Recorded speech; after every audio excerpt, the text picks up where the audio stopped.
இந்த 3 டேஸாக பாப்பாவுடைய பிரேக்ஃபாஸ்ட்டுக்கு என்ன கொடுத்தோன்னு தான் பார்க்க போகிறோம். இது யாராவது உங்களுக்கு யூஸ்ஃபுல்லாக இருக்கும் இல்லைங்களா, அதுதான் ஷேர் பண்ணியிருக்கேன். சமைக்கிறத விட என்ன சமைக்கணும்னு யோசிக்கிறது தான் பெரிய டென்ஷனே. மண்டே பிரேக்ஃபாஸ்ட் பார்த்தீங்கன்னா சப்பாத்தியும் முட்டை குழம்பும் தான் வச்சுருந்தேன்.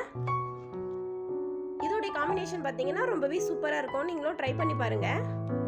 சப்பாத்தி மாவு பிசையும்போது சுடு தண்ணியும் லைட்டாக ஆயிலும் சேர்த்து பிசைந்தா ரொம்பவே சாஃப்டாக இருக்கும் சப்பாத்தி. குழந்தைங்கள்லாம் பார்த்தீங்கன்னா ஒரே மாதிரி தராமல் டிஃப்ரெண்ட்டாக கொடுத்தா தான் விரும்பி சாப்பிடுவாங்க. சப்பாத்தினா பாப்பா ரொம்ப விரும்பி சாப்பிடுவாங்க. டியூஸ்டே பார்த்தீங்கன்னா புட்டு தான் செஞ்சுருந்தேன். பச்சரிசி மாவு இருந்தால் புட்டு இல்லை இடியாப்பம் எது வேணால் செஞ்சுக்கலாம். பச்சரிசி மாவு 2 கப் எடுத்து லைட்டாக சுடு தண்ணி லைட்டாக சால்ட்டு மட்டும் போட்டு பிசைந்திருக்கேன். கொஞ்சம் கொஞ்சமாக தண்ணி சேர்த்து பிசைந்துக்கலாம். இதை இட்லி பாத்திரத்தில் சேர்த்து ஸ்டீம் பண்ணி எடுத்துடலாம். 10 to 15 மினிட்ஸுக்குள்ளே இது வெந்துடும்.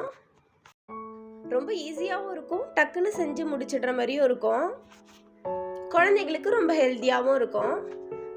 ஒரே மாதிரி இட்லி தோசை இதையே கொடுக்கறத விட இப்படி நம்ம ட்ரை பண்ணி பார்த்தா குழந்தைங்க ரொம்பவே விரும்பி சாப்பிடுவாங்க.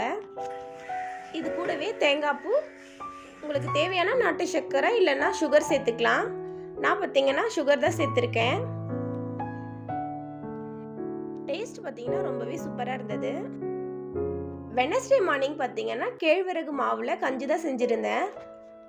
ரொம்ப சீக்கிரமாகவே செஞ்சு முடிச்சிடலாம். ஒரு பாத்திரத்தில் 2 டம்ளர் தண்ணி சேர்த்துருக்கேன். 3 ஸ்பூன் கேழ்வரகு மாவு எடுத்து தண்ணியில் மிக்ஸ் பண்ணி வச்சுருக்கேன். அப்படியே மிக்ஸ் பண்ணாமல் தான் அது கட்டியாகிடும். இது லைட்டாக பபிள்ஸ் வரும்போது இதை மிக்ஸ் பண்ணி கிண்டிக்கிட்டே இருக்கணும், இல்லைன்னா கட்டி ஆகிடும். அந்த மாவுடைய ஸ்மெல் போகிற வரையும் இதை வேக வச்சுக்கலாம். தேங்காய் துருவ டைம் இல்லை, அதனால் மிக்ஸி ஜாரில் சேர்த்து ஒரு பல்ஸ் விட்டு எடுத்துட்டேன். தேங்காய் பூவும் மிக்ஸ் பண்ணி உங்களுக்கு தேவையான நாட்டு சர்க்கரை இல்லைன்னா சுகர் எதை வேணால் சேர்த்துக்கலாம்.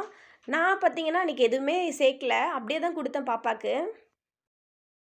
இந்த வீடியோ யாருக்காவது ஒருத்தருக்காவது யூஸ்ஃபுல்லாக இருக்கும்னு நினைக்கிறேன். நம்மளுடைய வீடியோ பிடிச்சிருந்தா லைக் பண்ணிக்கோங்க, சப்ஸ்கிரைப் பண்ணிக்கோங்க.